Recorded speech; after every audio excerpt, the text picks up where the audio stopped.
বড়ই সুন্দর, কিন্তু আসল সত্যি এটাই যে সংসারে সবকিছু নশ্বর। যেটা কাল ছিল তা আজ নেই, যা আজ আছে তা কাল ছিল না, আর যা আজ আছে তা কালও থাকবে না। প্রত্যেক মানুষকেই যথাসময়ে কালের কাছে মাথা নত করতে হয়। এই রূপের বিনাশ করে বার্ধক্য, প্রাণের বিনাশ করে মৃত্যু, আলস্য, ঈর্ষা ধর্মের বিনাশ করে, আর ক্রোধ বিনাশ করে সম্পর্কের। কিন্তু এরকম একটা অনুভূতি আছে যা একাই সমস্ত গুণ বিনাশ করতে সক্ষম হয়, আর সেটা হলো অহংকার। তাই জ্ঞানকে নিজের কাছে আসতে দিন, কিন্তু অহংকারকে কখনোই নয়। কারণ যদি এই অহংকার আপনার কাছে চলে আসে, তাহলে জীবনে যা কিছু আপনি অর্জন করেছেন, তা সে গুণ হোক বা হোক ধন, সে বন্ধু হোক বা হোক আনন্দ, সবকিছু শেষ হয়ে যাবে। রাধা রাধা। এই পাথর দেখতে পাচ্ছেন আপনি? কত গোল, কতটা চকচকে।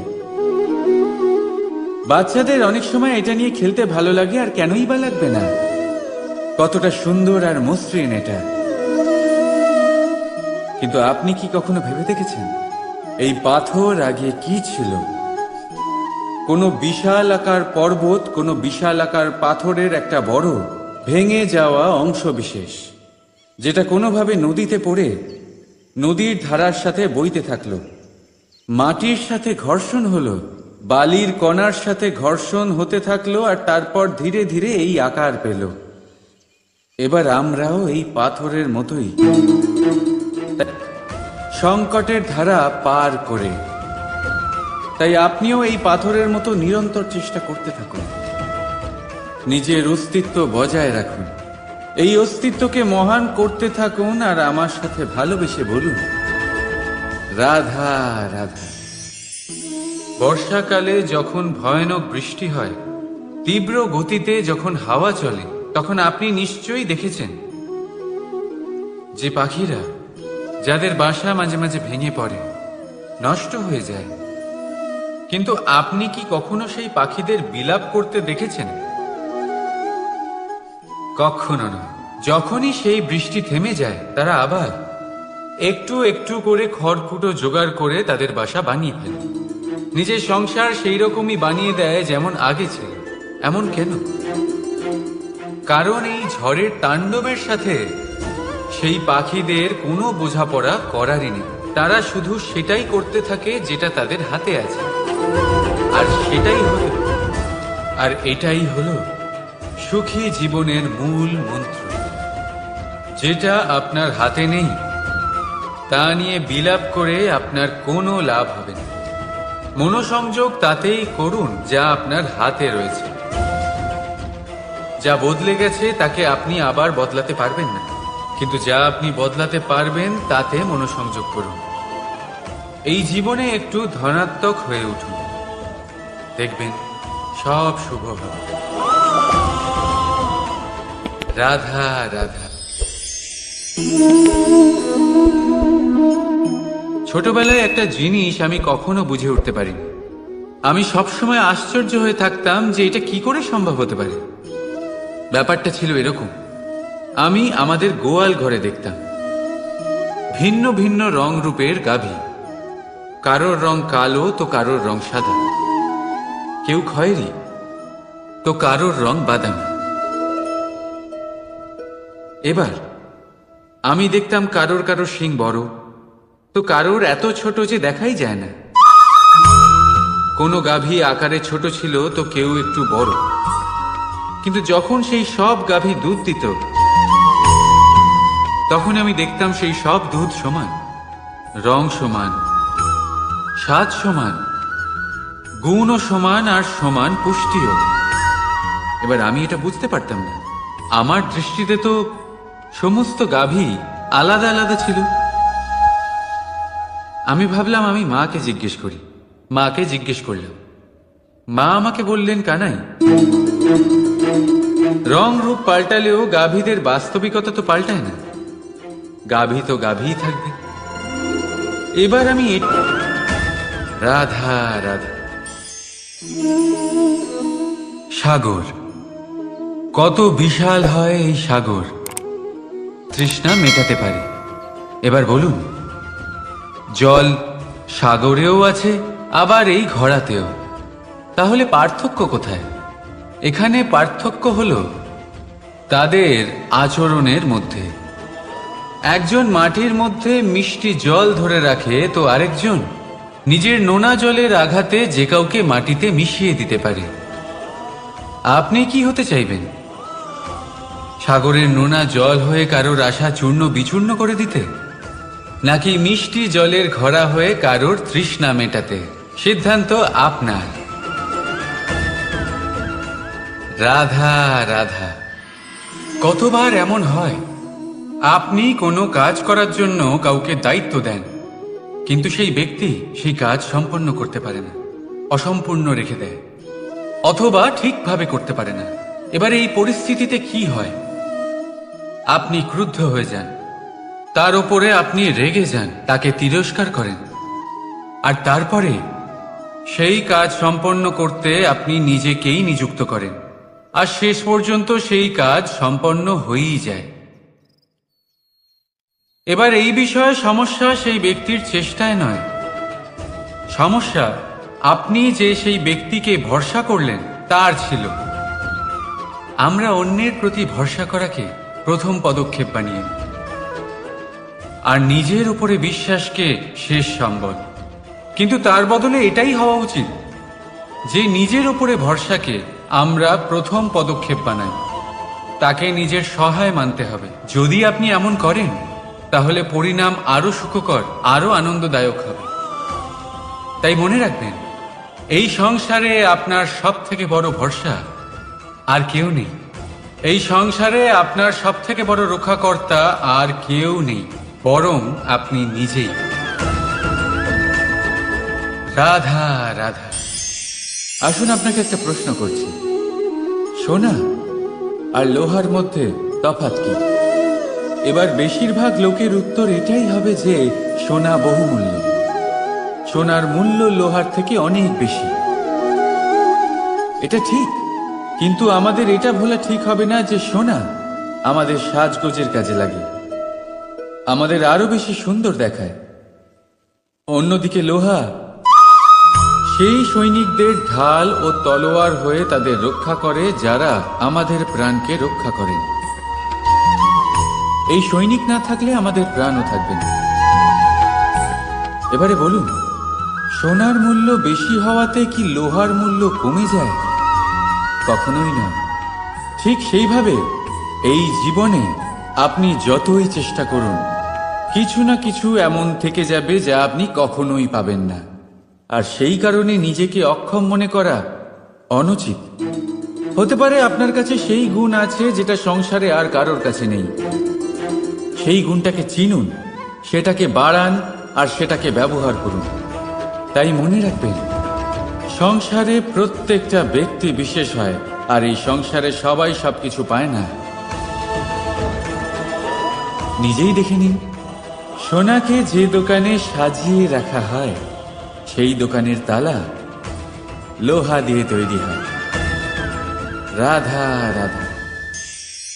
সংসারে সব থেকে বেশি দামি কি, সব থেকে বেশি মূল্যবান কি?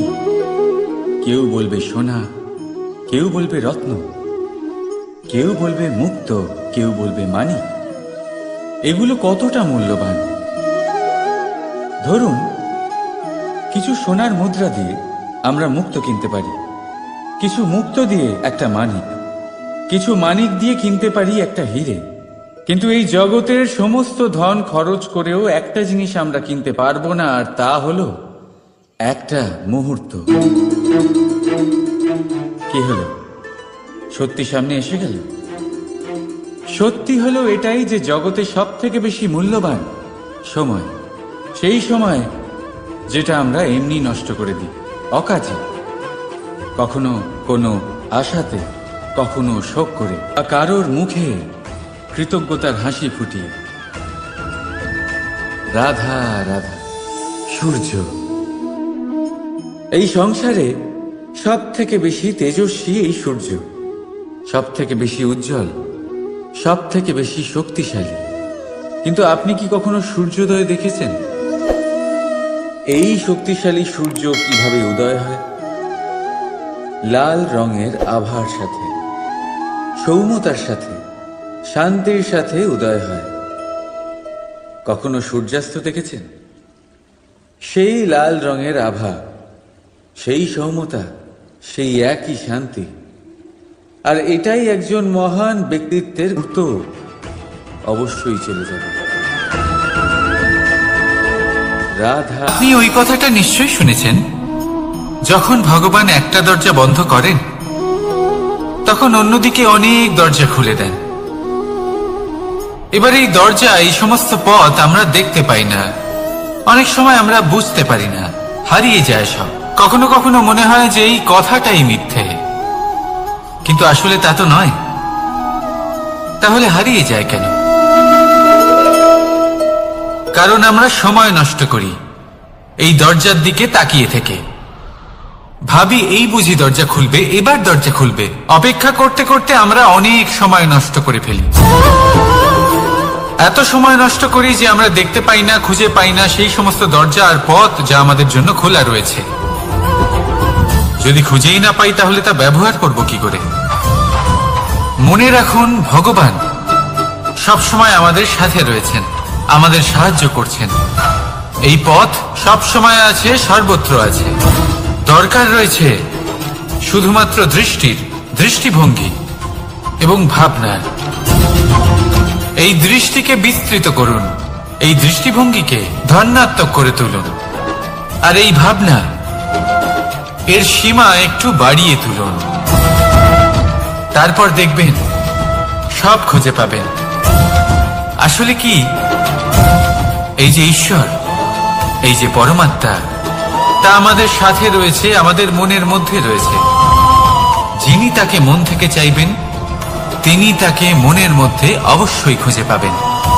যদি উনি মন থেকে কর্ম, ধর্ম, জ্ঞান, এই 3 স্তরে অনেক মানুষ পৌঁছতে পারেন।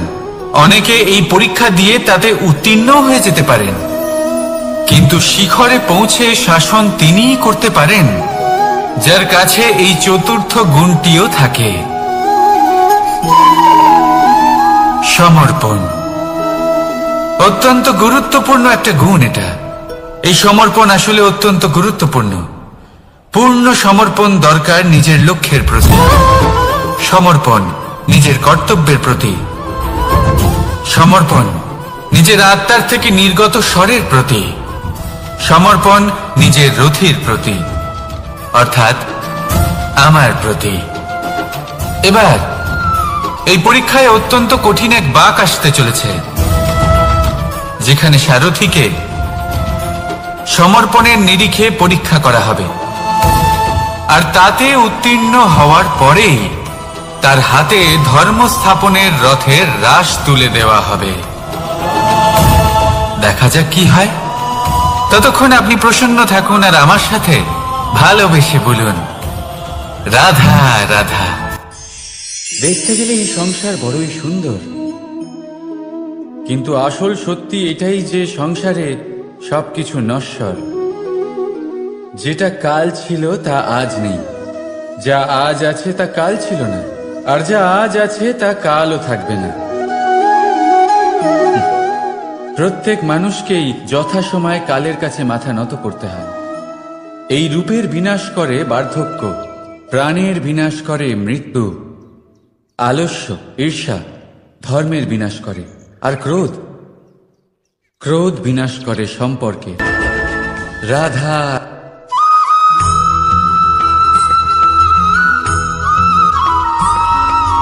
কথায় আছে, প্রত্যেক পুত্র তার পিতার প্রতিচ্ছবি হয়, আর সমস্ত প্রতিচ্ছবি চায় যেন সে তার অস্তিত্ব প্রাপ্ত করতে পারে। পুত্র চায় সে যেন তার পিতার মতো হয়, বা কখনো কখনো তার থেকেও শ্রেষ্ঠ হয়। সেটা কোনো অনুচিত ব্যাপার নয়। অনুচিত তখন হয় যখন পুত্র নিজের পিতার মতো হবার স্বপ্ন পূরণ করতে গিয়ে বা তার থেকেও শ্রেষ্ঠ হওয়ার স্বপ্ন পূরণে অনুচিত পথের আশ্রয় নেয়। কারণ তারপরে সে তার পিতার গুণগুলি আত্মসাৎ করতে চায় না। সে শুধুই এটা চায় যে সংসারের চোখে যেন আমি শ্রেষ্ঠ প্রমাণিত হই। এটা অনুচিত। সংসারে এমন অনেক মানুষ আছেন যারা এই কারণে শ্রেষ্ঠ হবার চেষ্টা করেন যাতে তার পরিবারের তার পিতার সম্মান বৃদ্ধি পায়। এমনও মানুষ থাকেন, আর এটাই হলো পার্থক্য উদ্দেশ্যের। মনে রাখবেন, যদি আপনার উদ্দেশ্য শুভ হয় তাহলে পথও শুভ হবে, যদি আপনার উদ্দেশ্য অশুভ হয় তাহলে পথও অশুভ হবে। তাহলে নিজের পিতার মতো হবার সম্ভাব্য চেষ্টা করেন, কিন্তু তাও অনেক সময় ওনার স্বপ্ন অপূর্ণ থেকে যায়। তখন পিতা ভাবেন যে স্বপ্ন উনি পূর্ণ করতে পারেননি ওনার সন্তান তা অবশ্যই পূরণ করবে।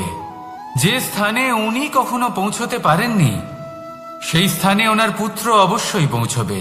পিতা নিজের সন্তানের ভবিষ্যৎ নিয়ে সেই স্বপ্ন দেখেন, আর যখন সেই সন্তান সামনে এগোতে থাকে তখন তার দুঃখ হয় না, বরং গর্ব হয়। ওনার ভালো লাগে এটা দেখে যে ওনার সন্তান অনেক উন্নতি করছে।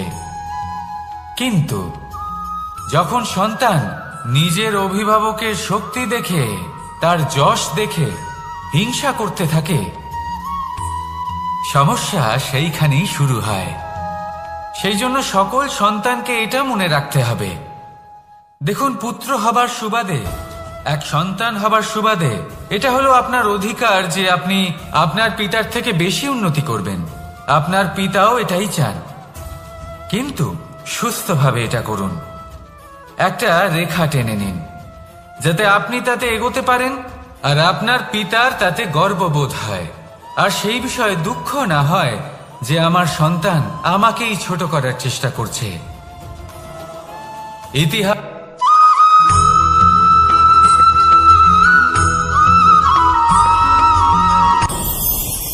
ভয়ের সাথে আমরা সবাই পরিচিত, কষ্টও আমরা সবাই পেয়েছি। কখনো কখনো আমরা অসুস্থ হয়ে পড়ি, আর এমন সময় হলে মাতার মমতা, কখনো বাবার স্নেহ, কখনো বন্ধুদের পাশে থাকার অনুভূতি আমাদের রোগ নিরাময়ে সাহায্য করে। কখনো যদি আমরা নিরাশ হয়ে পড়ি, তখন যদি আমাদের কোনো আপনজন আমাদের দুটো ভালো কথা বলে, তখন আমাদের মনোবল বেড়ে যায়। ঠিক তেমন সংসারের এই রঙ্গমঞ্চে যদি আপনি পীড়িত অনুভব করেন, কিছু শুভ কথা আলোচনা করুন, কিছু স্তুতি গান করুন, কিছু মুহূর্তের জন্য হলেও নিজের ইষ্টদেবের কথা স্মরণ করুন আর প্রার্থনা করুন। সাহস বাড়বে, শক্তিও বৃদ্ধি পাবে এবং সামনে এগিয়ে চলার পথও দেখতে পাবেন। তখন এই মন প্রসন্ন হয়ে বলবে, রাধা রাধা।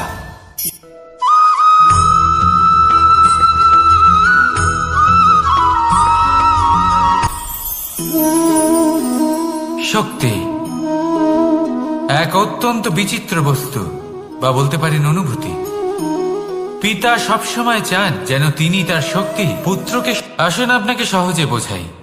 যদি আপনি সুপাত্র হন আর আপনাকে শক্তি দেওয়া হয়, তাহলে আপনি সেই শক্তির গুরুত্ব বুঝবেন, কোথায় সেই শক্তি প্রয়োগ করা উচিত সেটা বুঝবেন। আর এটা যেহেতু অর্জন করা শক্তি হবে, সেই শক্তির অপব্যবহার হবে না। কিন্তু যদি এই আপনি কুপাত্র হন আর যদি আপনাকে এই শক্তি দেওয়া হয়, তাহলে কি হবে? দেখতে গেলে এই শক্তি আপনি দান হিসেবে পেয়েছেন, তাই না আপনি এই শক্তির গুরুত্ব বুঝবেন আর না এর প্রয়োগ আপনি জানবেন। তার অপব্যবহার হওয়া সুনিশ্চিত। তাই যদি আপনি কোনো শক্তি অর্জন করতে চান, তাহলে আগে তার যোগ্য হয়ে উঠুন। পুত্র নয়, পাত্র হয়ে উঠুন। আর আমার সাথে ভালোবেসে বলুন, রাধা রাধা।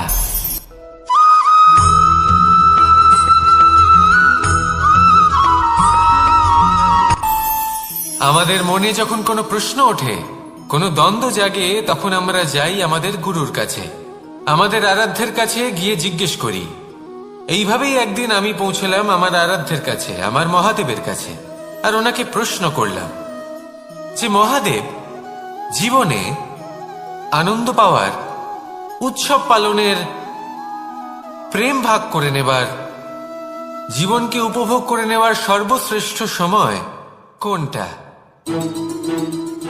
মহাদেব হাসলেন আর উনি বললেন, জীবনে উৎসব পালনের সব থেকে শ্রেষ্ঠ দিন হল মৃত্যুর ঠিক আগের দিনটা। প্রেম ভাগ করে নেওয়ার সব থেকে শ্রেষ্ঠ মুহূর্ত হল মৃত্যুর ঠিক আগের মুহূর্ত। জীবনকে উপভোগ করে নেওয়ার সর্বশ্রেষ্ঠ প্রহর হল মৃত্যুর এক প্রহর পূর্বে। তখন আমি চমকে গেলাম। আমি বললাম, কিন্তু মহাদেব, মৃত্যু তো অনিশ্চিত, আমরা জানিও না কবে আমাদের মৃত্যু হবে। মহাদেব আবার হাসলেন। উনি বললেন যে যদি আমরা এভাবে জীবন কাটাই যে আমরা জীবনের প্রত্যেক দিন, প্রত্যেক মুহূর্ত, প্রত্যেক প্রহর শেষ বলে মনে করি, তাহলে আমাদের সমস্ত জীবন আনন্দের সাথেই অতিবাহিত হবে। কি বলেন?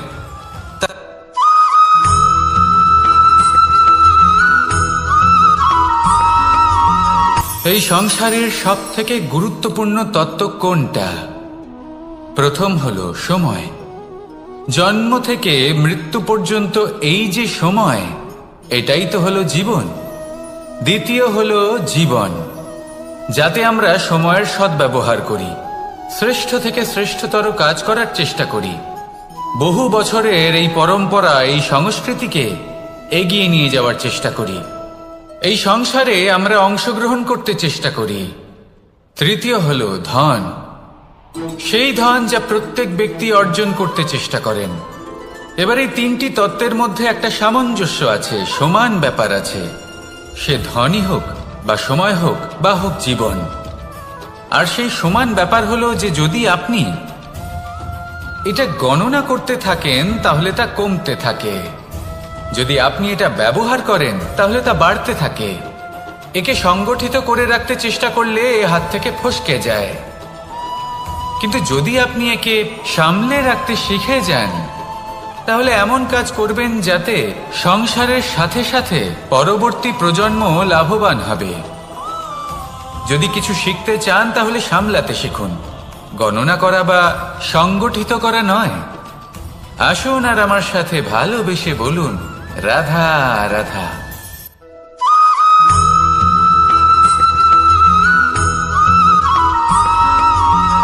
যখন আমরা কোনো বনে প্রবেশ করি তখন এই সবুজ ঘাস দেখে, এই কোমল ঘাস দেখে আমাদের মন প্রফুল্ল হয়ে ওঠে। ভিন্ন ভিন্ন প্রজাতির ফুল, ভিন্ন ভিন্ন রঙের ফুল দেখে এই মন আনন্দে ভরে ওঠে। এখানে শিশুরা আনন্দ লাভ করে, বড়রা ভোজন গ্রহণ করেন, কথাবার্তা বলেন, হাঁটাহাঁটি করে বেড়ান। এবার ভেবে দেখুন, যখন এই উপবনের নির্মাণ হয়েছিল সেই সময় যদি এই মাটিকে সঠিকভাবে খনন না করা হতো, যদি তাতে সঠিকভাবে বীজ রোপণ না করা হতো, যদি কোনো সংঘর্ষ না হতো, পরিশ্রম না করা হতো, যদি চলতে চলতে পায়ে কাঁটা না বিঁধে যেত, তাহলে এই সুন্দর বন দেখে আমরা কি এই আনন্দ লাভ করতে পারতাম? কখনোই নয়। ধরুন কোনো নদীর তটে সুন্দর একটি বন আছে, সেই বনের আনন্দ লাভ করতে গেলে আপনাকে সেই নদী পার করতেই হবে। যদি সুখের নদীর কাছে পৌঁছতে চান তাহলে তটে যে কাঁটা রয়েছে সেগুলোর সাথে সংঘর্ষ করতেই হবে। এই সংসারে যদি আপনি সুখ লাভ করতে চান তাহলে সুখ লাভের এই যাত্রা শুরু করতে হবে সংঘর্ষ দ্বারা। তাহলে সংঘর্ষকে স্বাগত জানান, এর পেছনেই সুখ রয়েছে যা আপনার জন্য অপেক্ষা করছে। এবার হাসুন আর আমার সাথে ভালোবেসে বলুন, রাধা।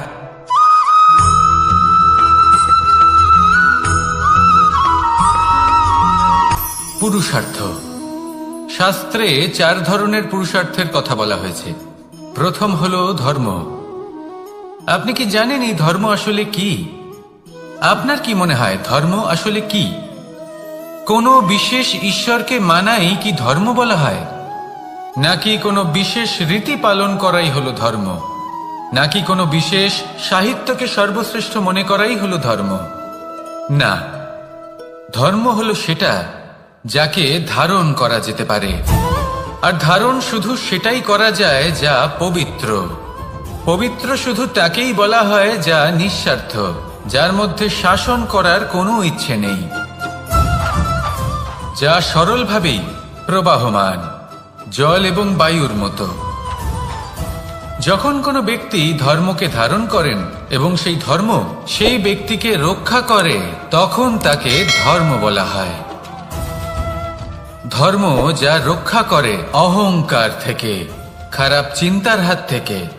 সেই জন্য পুরুষার্থ গড়ে তোলার আগে, ধর্ম পালন করার আগে ধর্মের প্রকৃত অর্থ কি সেটা বুঝে নিন। এটা জেনে রাখুন যে সমস্ত ধর্মের আধার, সমস্ত ধর্মের ভিত শুধুমাত্র ভালোবাসা। আসুন আর এই ভালোবাসার সাথেই বলুন রাধা রাধা।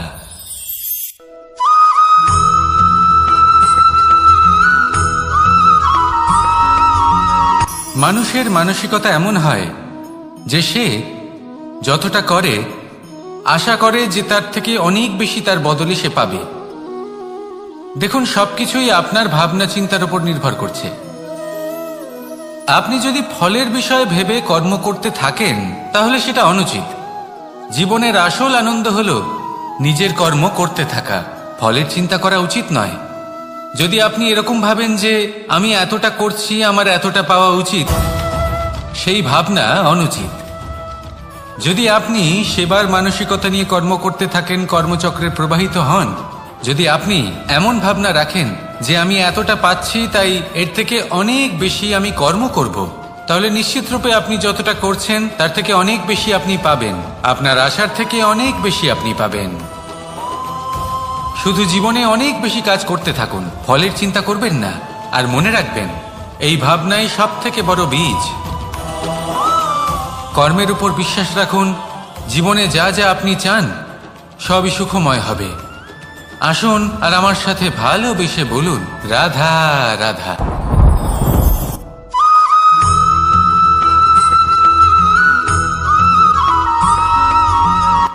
সংসারে আমাদের জীবনে যখন কোনো সুখ বা দুঃখ আসে, তার জন্য আমরা কাউকে না কাউকে অবশ্যই দায়ী করে থাকি, তাই না? এই ব্যক্তি আমাদের সাথে এরকম কাজ করেছেন তাই আমার সাথে এমন হলো। ওই ব্যক্তি যদি এমনটা না করতেন তাহলে আজ আমি ওই স্থানে পৌঁছতে পারতাম। সবই আপনার দৃষ্টিভঙ্গির ওপর নির্ভরশীল। আর যদি আপনার দৃষ্টিভঙ্গি এমন হয় তাহলে তা অনুচিত। সত্যি কথা বলতে এই সংসারে ভিন্ন ভিন্ন ধরনের মানুষ আছে। এটা আপনার উপর নির্ভর করছে কিভাবে তাদের স্বাগত জানাবেন। একবার ভাবুন, আমি আমার দুটো হাত সামনে নিয়ে এলাম, দুটো মুঠো খুলে দিলাম। দুই প্রকারের মানুষ আসবেন, কিছু না কিছু দিয়ে যাবেন। এই মুঠো যদি আমি বন্ধ করে দিই তাহলে না কেউ আমাকে কিছু দিতে পারবে, না আমার কিছু যাবে আসবে।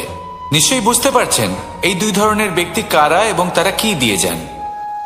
আমি যদি নিজের মুঠো খুলে দিই তাহলে কিছু ভালো মানুষ আসবেন, আমাকে আনন্দ, সন্তুষ্টি, জ্ঞান প্রদান করে যাবেন, ভালো অভিজ্ঞতা দিয়ে যাবেন।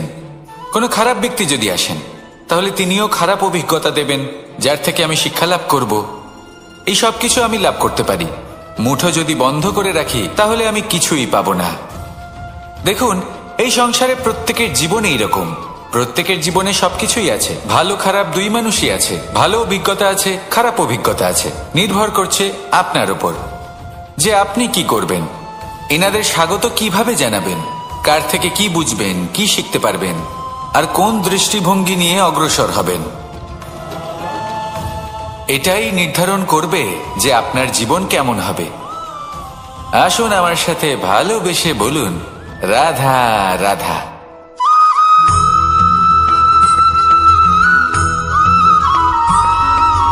ফিরে আসছিলেন এবং তাদের ফেরার পথে হঠাৎ করে কোথাও থেকে একটি বাছুর চলে এলো। এই দুই বোন ভয়ভীত হয়ে গেলেন আর তাদের হাত থেকে সেই আটা পড়ে গেল, মাটিতে মিশে গেল। এবার এই পুরো ঘটনাক্রমে যদি কারোর বিন্দুমাত্র লাভ হয়ে থাকে, বিন্দুমাত্র আনন্দ পেয়ে থাকে, তাহলে সে কে? সেই ছোট বোন, যিনি মাঝে মাঝেই গমের দানা তুলছিলেন এবং খাচ্ছিলেন। কিছুটা হলেও উনি আনন্দ লাভ করেছিলেন। এবার এরকমই হলো আমাদের জীবনে ভক্তি এবং ভালোবাসা সংক্রান্ত বিষয়। মানুষ নিজের জীবনের দৈনিক কাজে এতটাই ব্যস্ত হয়ে পড়েন, প্রত্যেকদিন শুধু কাজ কাজ কাজ কাজ করতে থাকেন, আর তাতে ভক্তি এবং ভালোবাসার জন্য সময় বার করতেই পারেন না।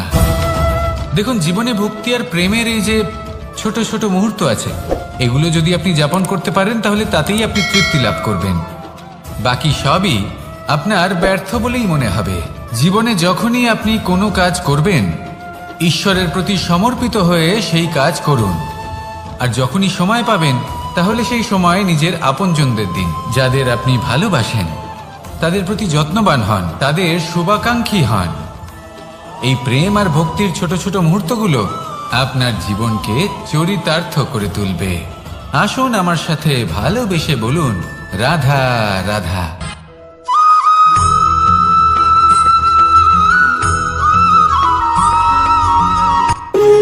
যখন মানুষের মৃত্যু হয় তখন কি হয়? অনেক সংখ্যক মানুষ শোক পালন করতে চলে আসেন। যে ব্যক্তি মৃত্যু লাভ করেছেন তার অনেক বস্তু থাকে যেগুলো তার প্রিয়, যেগুলো তিনি ব্যবহার করেছেন। তার শয্যা, তার বস্ত্র, তার আভূষণ সবকিছু তার থেকে বিচ্ছিন্ন করা হয় এবং খালি হাতে তাকে শ্মশানের উদ্দেশ্যে রওনা করা হয়। আমি আপনাকে এই প্রশ্ন করতে চাই, আপনি এই সংসারে কি অর্জন করেছেন? ধন সম্পত্তি, বস্ত্র, আভূষণ, এই সব কিছু যে আপনি অর্জন করেছেন, আপনার মৃত্যুর পরে তা আপনার থেকে দূর হয়ে যাবে। এর উত্তর হলো একটাই, আপনার কর্ম। শুধু সেটাই আছে যা একান্ত আপনার, আর শুধু সেটাই এই সংসার থেকে চলে যাওয়ার পরেও সংসারেই জীবিত থাকবে। যদি আপনি দুষ্কর্ম করেন, তাহলে এই সংসার আপনাকে একটি অনুচিত উদাহরণ হিসেবে মনে রাখবে যে এই ব্যক্তি খুব পাপী ছিল, অনুচিত কর্ম করতেন।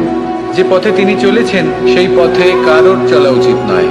সেখানেই যদি আপনি সৎকর্ম করেন, তাহলে সংসার চিরকাল এটাই বলবে যে খুব ভালো মানুষ ছিলেন, সবাইকে ভালোবাসতেন, সবাইকে সাহায্য করতেন, আমার খুব প্রিয় মানুষ ছিলেন। এটাই হলো শ্রেষ্ঠ কর্ম। সেই জন্য জীবনে শুধুমাত্র ধন সম্পত্তি, আভূষণ এই সব অর্জন করতে গিয়ে নিজের মনোনিবেশ করবেন না। শ্রেষ্ঠ কর্ম করুন।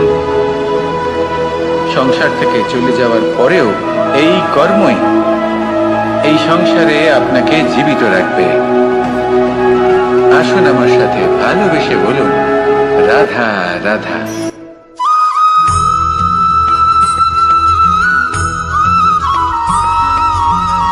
পুরুষার্থ। শাস্ত্রে 4 ধরনের পুরুষার্থের কথা বলা হয়েছে।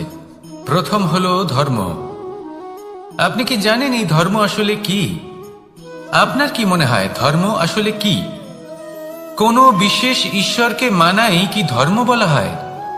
নাকি কোনো বিশেষ রীতি পালন করাই হলো ধর্ম? নাকি কোনো বিশেষ সাহিত্যকে সর্বশ্রেষ্ঠ মনে করাই হলো ধর্ম? না, ধর্ম হলো সেটা যাকে ধারণ করা যেতে পারে। আর ধারণ শুধু সেটাই করা যায় যা পবিত্র। পবিত্র শুধু তাকেই বলা হয় যা নিঃস্বার্থ, যার মধ্যে শাসন করার কোনো ইচ্ছে নেই, যা সরলভাবেই প্রবাহমান, জল এবং বায়ুর মতো। যখন কোনো ব্যক্তি ধর্মকে ধারণ করেন এবং সেই ধর্ম সেই ব্যক্তিকে রক্ষা করে, তখন তাকে ধর্ম বলা হয়। ধর্ম যা রক্ষা করে অহংকার থেকে, খারাপ চিন্তার হাত থেকে। সেই জন্য পুরুষার্থ গড়ে তোলার আগে, ধর্ম পালন করার আগে ধর্মের প্রকৃত অর্থ কি সেটা বুঝে নিন। এটা জেনে রাখুন যে সমস্ত ধর্মের আধার, সমস্ত ধর্মের ভিত শুধুমাত্র ভালোবাসা। আসুন আর এই ভালোবাসার সাথেই বলুন, রাধা রাধা।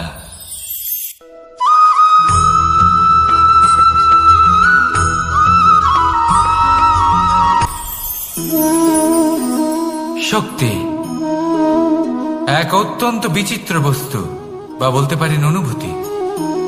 পিতা সবসময় চান যেন তিনি তার শক্তি পুত্রকে। আসুন আপনাকে সহজে বোঝাই। যদি আপনি সুপাত্র হন আর আপনাকে শক্তি দেওয়া হয়, তাহলে আপনি সেই শক্তির গুরুত্ব বুঝবেন, কোথায় সেই শক্তি প্রয়োগ করা উচিত সেটা বুঝবেন। আর এটা যেহেতু অর্জন করা শক্তি হবে, সেই শক্তির অপব্যবহার হবে না। কিন্তু যদি এই আপনি কুপাত্র হন আর যদি আপনাকে এই শক্তি দেওয়া হয়, তাহলে কি হবে? দেখতে গেলে এই শক্তি আপনি দান হিসেবে পেয়েছেন, তাই না আপনি এই শক্তির গুরুত্ব বুঝবেন আর না এর প্রয়োগ আপনি জানবেন। তার অপব্যবহার হওয়া সুনিশ্চিত। তাই যদি আপনি কোনো শক্তি অর্জন করতে চান, তাহলে আগে তার যোগ্য হয়ে উঠুন। পুত্র নয়, পাত্র হয়ে উঠুন। আর আমার সাথে ভালোবেসে বলুন, রাধা রাধা।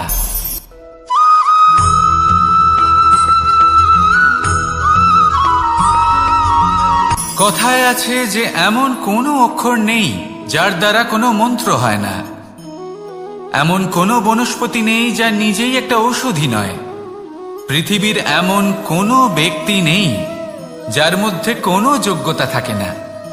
শুধু প্রয়োজন হলো যে ব্যক্তিকে আমরা খুঁজে চলেছি তাকে সঠিকভাবে চিনে নেওয়া। যদি তার যোগ্যতা, তার বিশেষত্ব আমরা বুঝতেই না পারি, তাহলে আর লাভ কি রইল? এই সংসারে এমন অনেক ব্যক্তি রয়েছেন যারা ছোট ছোট অসফলতার কারণে আপনাকে এটা বলে দেবে যে আপনি কোনো কাজের নন, আপনি হলেন মূর্খ, আপনি কিছুই করতে পারবেন না। এইসব কথায় কখনোই বিশ্বাস করবেন না, কারণ আপনি এবং প্রত্যেকটি জীব এই পরমাত্মা এবং এই প্রকৃতির সৃষ্টি, যা অত্যন্ত বিশেষ। যদি আপনাকে উদাহরণ দিই, তাহলে একদিকে আছে তরোয়াল, একটা বড় লম্বা তরোয়াল, যার দ্বারা যুদ্ধ করা যায়, জয়লাভ করা যায়। আর অন্যদিকে রয়েছে একটা ছোট্ট সূচ, কিন্তু যে কাজ একটা ছোট্ট সূচ করতে পারে তা একটা তরোয়াল দ্বারা সম্ভব নয়। এর অর্থ হলো এটাই যে প্রত্যেকটা রচনা অত্যন্ত অমূল্য এবং অত্যন্ত বিশেষ হয়। তাহলে বিশ্বাস রাখুন যে আপনি অত্যন্ত বিশেষ একজন, আর প্রেমের সাথে বলুন, রাধা রাধা।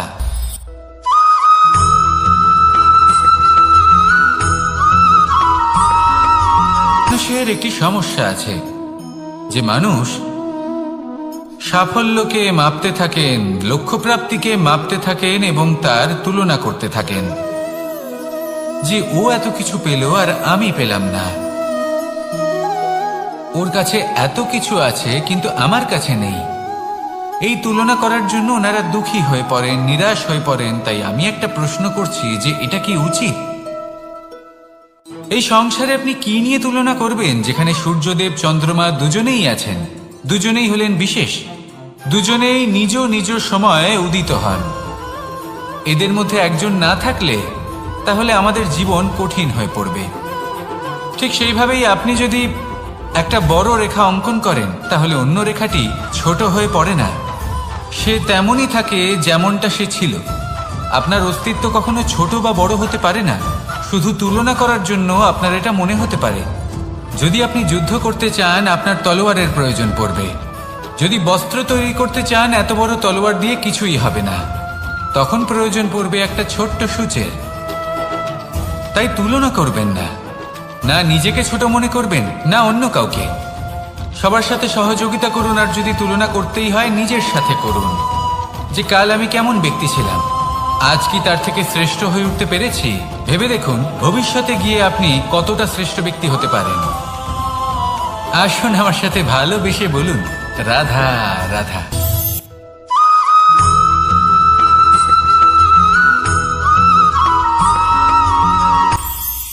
এটা হলো ধান গাছ। এর থেকে যে চাল উৎপন্ন হয় তা মানুষ গ্রহণ করেন। আর এটা কি? এ হলো জংলি ঘাস। একবার ভেবে দেখুন, যদি এই জংলি ঘাস ধান গাছের আশেপাশে থাকে তাহলে কি হবে? ধান উৎপন্ন হতে পারবে? তা উৎকৃষ্ট হতে পারবে? আমরা কি তা গ্রহণ করতে পারবো? কখনোই নয়। এই জংলি ঘাস ধানকে নষ্ট করে দেবে, কিন্তু নিজে জীবিত থাকবে। এটাই হলো আজকের শিক্ষা। এই সংসারে যদি আপনি নীতির পথে চলতে চান, উচিত কর্ম করতে চান, সংসারকে সেবা করতে চান, তাহলে জংলি ঘাসের মতো ব্যক্তিদের থেকে সবসময় দূরে থাকতে হবে। সেই ব্যক্তি যারা দুর্নীতি এবং মিথ্যা দ্বারা পরিপূর্ণ, যাদের ব্যবহার অশুভ, যাদের অনেক অশুভ গুণ রয়েছে, তারা সঠিক নয়। সেই সকল ব্যক্তি যাদের চরিত্র অত্যন্ত দুষ্ট হয়, তারা হয় শুভ চরিত্রের ব্যক্তিকে একদম নষ্ট করে দেয়, নয় নিজের মতো বানিয়ে তোলে।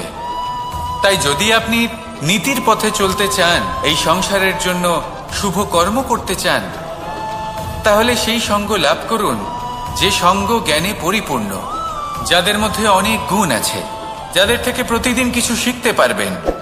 এমন ব্যক্তির সাথে জীবন অতিবাহিত করুন, দুরাচারীদের থেকে দূরে থাকুন। তবেই এই মন প্রসন্ন হয়ে বলবে, রাধা রাধা।